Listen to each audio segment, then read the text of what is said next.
Recently मेरे दादाजी मुझसे बोले, बेटा हमारी जिंदगी का सबसे बेस्ट समय हमारा बचपन होता है। ये बोलकर वो अपने डायपर में हगने लगे। तो मैंने इस बात पे थोड़ा गौर किया और मुझे पता चला कि यस, बचपन सच में बहुत रैंडम होता है। बचपन में एक बार साइकिल की चेन चढ़ाते समय मेरा हाथ आ गया, तो मैं भाग के अपने अपाहिज दोस्त को भी ले आया कि उसके भी हाथ आ जाए। बचपन में मुझे मेरी दादी का चरित्र सही नहीं लगता था, क्योंकि वो मुझे डेली नया तारा दिखा के बोलती थी वो तुम्हारे दादाजी है। बचपन में मैं थोड़ा भोला भी था, ऐसे फालतू किसी को उंगली नहीं करता था, वरना फिर मैं 9 तक ही गिन पाता था। एक तो तब कोई भी आके गिनती पूछ लेता था, और उंगली करते समय गिनना कितना मुश्किल होता है पता है। बचपन में मैं और मेरा भाई हमेशा WWE देख के लड़ते थे, क्योंकि माँ बाप की चाहते लड़ने लायक थी नहीं। एक तो मेरा छोटा भाई बचपन में बहुत शांत स्वभाव का था, बेचारा स्कूल में भी सीनियर से बुली होता था। हाँ, वो सीनियर मैं ही होता था।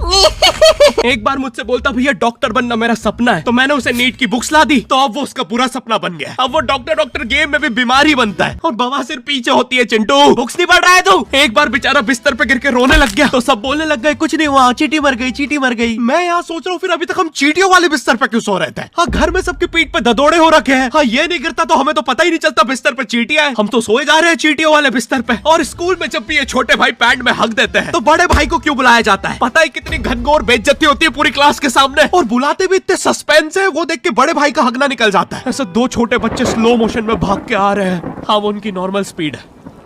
मैं देखता हूँ मेरे भाई को क्राइम सीन से 2 पियून पकड़ के ले जा रहे हैं। उसे ब्राउन रंगे हाथों पकड़ लिया गया। मेरे भाई ने मुझसे जाते जाते कहा, मुझे फंसाया जा रहा है। मुझे पता था इस लेंडे के पीछे की कहानी इतनी सिंपल नहीं हो सकती। कड़ी तहकीकात के बाद मुझे पता चला इस लेंडे के पीछे बड़े बड़े पॉलिटिशियंस, गैंग लीडर्स और माफिया इन्वॉल्व है। मेरा भाई सही कह रहा था, ये उसका लेंडा नहीं है। हैंड्स अप पीटी टीचर, तो वो लेंडा तुम्हारा था।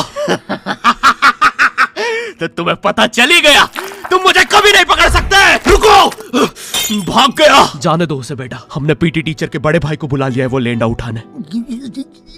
लेंडा आपकी नजदीकी सिनेमा घरों में पड़ा होगा तो देख के पैर रखना। बन गया। Not your type. आपके अरे अभी भी लेंडा लगा हुआ है। बचपन में बोले जाते थे कि तुम जितने दांत तकिए के नीचे रखोगे तुम्हें उतने ही रुपये मिलेंगे। तो मैंने दादी की 32 रख दी, तो मुझे 32 रुपए मिले। वो 32 7,000 की थी। जो पिटा हूं ना मैं घर पे, साली स्कैमर दांत वाली परी चांदी का दांत ले जाके 1 रुपया देती है। दांतों से याद आया, बचपन में सब सूखा बॉर्नविटा खाते हैं क्योंकि दांत दूध के होते हैं। ठीक है, ये वाला जोक हटा दूंगा। बचपन में मुझे चुड़ैलों से बहुत डर लगता था। एक बार मुझे चुड़ैल के पैर के निशान दिखे तो मैं उल्टा भागा, पर फिर मैं चुड़ैल के ही घर में आ गया। हाँ, मैं पट्टी में भूल गया था उसके पैर उल्टे होते हैं। तो फिर मैंने सोचा इसका पीछे से सर फोड़ देता हूँ। सर फोड़ने गया तो वो उसका मुंह निकला। फिर से भूल गया कि साली चुड़ैलों के बाल भी मुंह पे होते हैं। आदमी को पता चले तो चले कैसे। जब मैं छोटा था नींद में बिस्तर भी बहुत गीला करता था। मेरी मम्मी हमेशा गुस्सा करती थी कि सोने से पहले सुसु किया कर। अब उन्हें कैसे बताऊं, फिर गीले बिस्तर में मुझे नींद नहीं आती। बचपन में मुझे गुस्सा भी बहुत आता था, तो मेरी मम्मी ने मुझे एक रेड स्टोन की अंगूठी पहना दी। और सरप्राइजिंगली उससे मेरा गुस्सा इतनी जल्दी उतरने लग गया, क्योंकि अब मैं जब अंगूठी पहन के लोगों को पीटता था तो गुस्सा इतनी जल्दी शांत होता था। वैसे ये अंगूठी मुझे एक बाबा जी के आश्रम से मिली थी। जब मैं वो आश्रम में गया था, वहाँ एक बहुत ही हॉट सी बंदी मुझे देख के बार बार स्माइल करे जा रही थी। तो मैंने भी मौके पे चौका मारा और जल्दी से अपना नंबर पेपर पे लिख के उसकी तरफ फेंक दिया। वो बंदी ने भी बड़े प्यार से मेरा नंबर उठाया और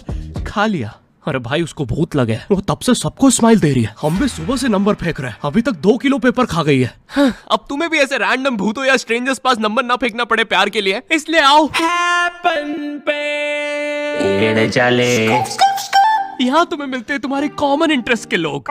मुझे बॉर्नविटा बहुत पसंद है। मुझे भी रोहित। आओ मन बुद्धि हैंडशेक करते हैं। हैपन पे मिलती है आपको उन लोगों की प्रोफाइल्स जिनके साथ आप पाथ क्रॉस करते हैं। यहाँ तुम अपने एरिया के लोगों की प्रोफाइल्स भी देख सकते हो। यही नहीं, जो लोग तुम्हारे फेवरेट स्पॉट पे जा चुके हैं, यहाँ तुम्हें उनकी प्रोफाइल्स भी मिलती है। तो अभी जाकर अपना नेक्स्ट क्रश स्पॉट करो अपने ही मन पसंदीदा स्पॉट पे। तो अभी जाके डाउनलोड करो, लिंक डिस्क्रिप्शन में। Thank you happen. बचपन में मेरी मम्मी हमेशा बोलती रहती थी कि बाहर जाके खेलो। अब बाहर मेरे मोहल्ले के बच्चे भाई वो ऐसे अजीब अजीब से गेम्स खेलते थे। कहीं ड्रैगन फ्लाई में रस्सी बांध के उसको पेट बना लिया है, कहीं नंगे भाग रहे टायर के पीछे लकड़ी मारते मारते। मेरी मम्मी को उन पे दया आ रही है कि बेचारे गरीब बच्चे किसी भी चीज से खेल लेते हैं, फिर हमारी कार पलट जाती है। हाँ, वो टायर हमारी कार का था। और मुझे एक बात बताओ, चक्के से खेलने पे वो गरीब कैसे कंसिडर हो रहे हैं? क्या पता उनने कार खरीद के चक्का निकाला हो, क्या पता लैम्बोर्गिनी के चक्के से खेल रहे हो। नहीं, तुम्हें कैसे पता चल रहा है वो गरीब है या अमीर? और एक चक्के से इतनी सारी एक्टिविटी करेंगे ये लोग। कभी चक्के में रस्सी बांध के झूला बना दिया, कभी झूले से फिका के खुद को लूला बना दिया, कभी लूले पे झूला बांधकर हुला हू बना दिया। ये इतने हरामी बच्चे थे, इनके साथ कोई भी घर घर नहीं खेलता था, क्योंकि घर ये जुए में लगा के हार जाते हैं। ये वो बच्चे जिन्हें तुम रिमोट कंट्रोल कार भी दोगे तो उसकी मोटर निकाल के पंखा बनाएंगे। एक बार इन्होंने रिमोट कंट्रोल रिमोट बनाया था। तुम अगर इस रिमोट पे बटन दबाओगे तो इस रिमोट पे बटन दबेगी, बस ये लोग मकर संक्रांति के दिन पतंग भी लूटते थे दुकानों से। पतंग से याद है मैं बचपन में अपने दोस्त जनक के साथ बहुत पतंग उड़ाता था। जनक गुजराती था और गुजराती लोग तो बहुत बड़े पतंगबाज होते हैं। वो लोग गला काटने के बाद भी काहे पहुंचे चिल्लाते हैं। जनक मेरे घर पे इतना बड़ा गिर्रा लेके आता था पतंग उड़ाने। उसपे पता नहीं कितने 1000 किलोमीटर का मांझा लपटा होता था। हम दोनों का सपना था उस गिर्रे की पूरी ढील देना। एक बार तो गिर्रा खाली होने ही वाला था पर वो पतंग आर तो घूम के हमारे पीछे से आ गई। हमने हमारी ही पतंग काट दी। तो इस बार हमने सोचा पतंग पूरी परपेंडिकुलर उड़ाएंगे, स्ट्रेट। हमने 2 घंटे ढील दी। वो मांझे में वेव सिग्नल आने लग गए प्राचीन भाषा में। हमें लगा हमने एलियंस ढूंढ लिया बट फिर धीरे से वो सिग्नल क्लियर हुआ। हमें पता चला हमने कोई नासा का 100 मिलियन का टेलीस्कोप काट दिया। पतंग नीचे ले, टेलीस्कोप काट दिया।